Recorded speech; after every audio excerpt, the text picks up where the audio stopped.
All right, welcome everyone to Toonado's first ever webisode. Yeah. I did not know this was the first one, to be honest. Today we are sitting down with Michael Houck.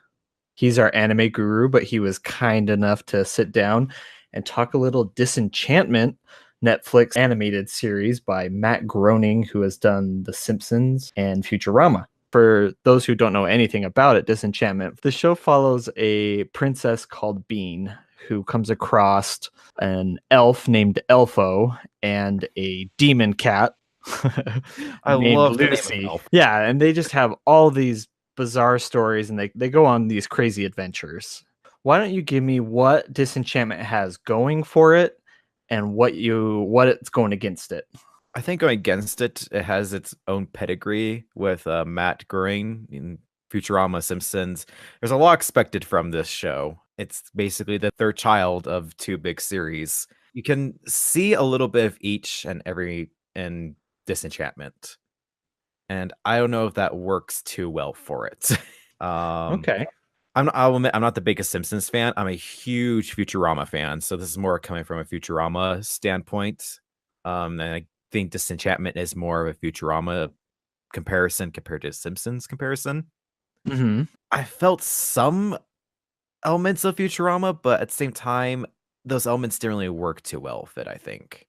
I don't know. It feels kind of weird saying it. Like, there's parts I like about like all the characters, you can really pull them off from Fry and Bender and Leela. We kind of get hints from them from the three characters being Elfo, Lucy. It's kind of weird. I don't know how I feel about it, honestly. It feels like a knockoff version of Futurama in some ways. Yeah, I'm gonna kind of come into the defense of Yeah, go ahead. Disenchantment Because here. I need some defense. I need Yeah. someone to defend this.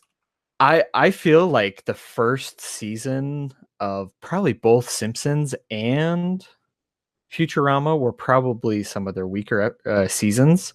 The characters have to settle into their roles. You're kind of figuring out who they are, what they do, and continuing in kind of the defense. I actually really like the story. I felt it was stronger in comparison to where Futurama and Simpsons seemed like, 3 or 4 episode type arcs. Mm-hmm. And I think that's the reason I sort of don't like it. Okay.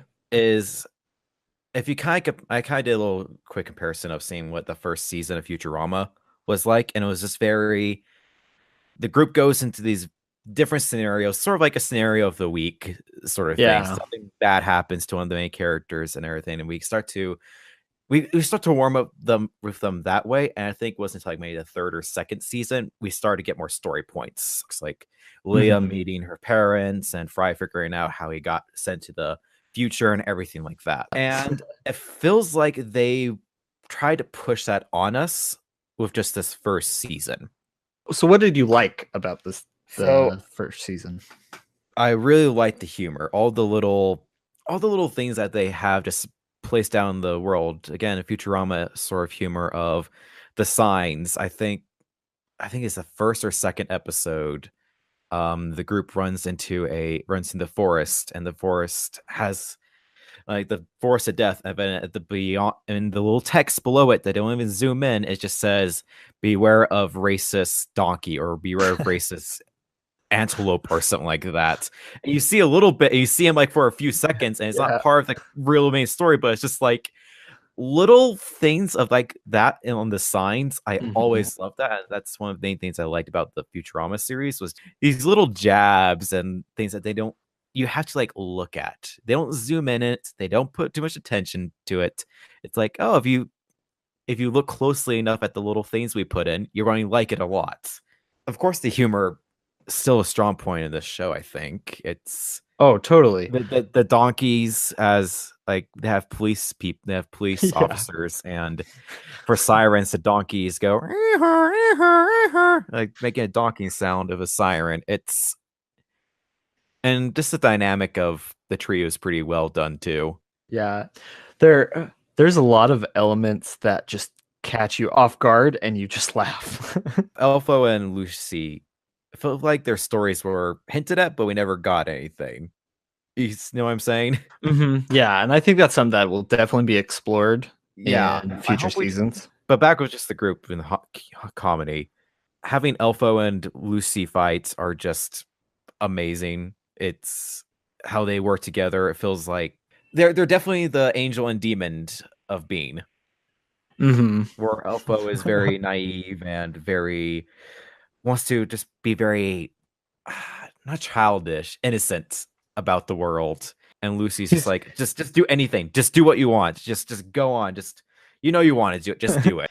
When they have fun with it, you can see when they have fun with it, I think. yeah.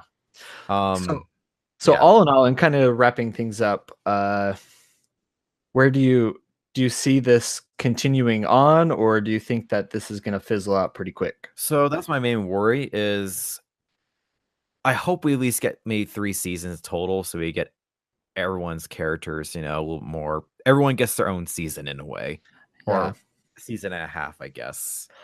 All in all, I can really see the overall potential of this show, and I'm really Yeah. excited to see where it goes. And like you said, it ends on a huge cliffhanger Mhm. that people will want to see what happens. So be sure to watch Disenchantment first of all, and Yeah.